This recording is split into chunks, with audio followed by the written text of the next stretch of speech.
Здравствуйте, мои дорогие подписчики. Вещаю из города Мерsin, Турция. Навряд ли вам будет видно, у нас сегодня прям шторм. Прям такие волны, видно отсюда, как они такие бирюзовые, синие. Прям и ветер довольно-таки приличный. Сейчас, кстати, немножко даже стих. Ой, а кто это у нас там? У нас там в саду, в турецком, кто-то лимоны собирает. Ну, правильно, они тут уже погибают, эти лимоны.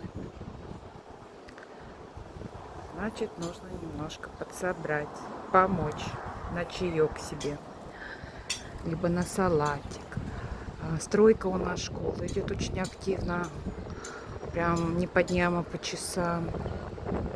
Такими темпами, я думаю, они к концу года ее уже построят. Очень большая территория школы, очень большая. Ну, здорово, с одной стороны, что молодцы. Единственное, думаю, пионеры их как начнут кричать, голосить. А еще у них, значит, есть такая традиция по праздникам, и когда у них там утреннее, значит, перед звонком, перед началом занятия, у них гимн играет. Это хорошая традиция, которая мне нравится. Считаю, что в наших школах, в российских тоже так должно быть.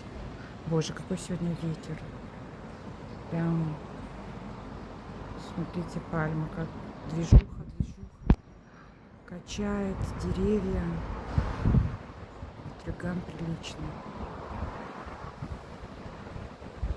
Море такое красивое. Вот зараза, нафига этот дом построили? Вот он там вообще не шел, не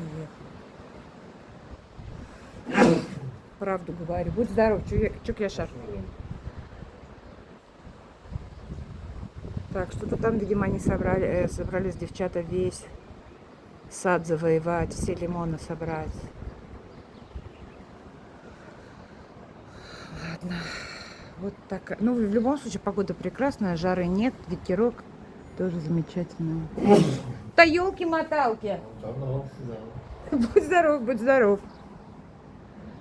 Так можно и заикой остаться.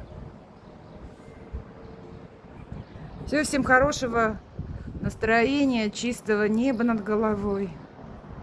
Мир во всем мире. Всем добра и мира.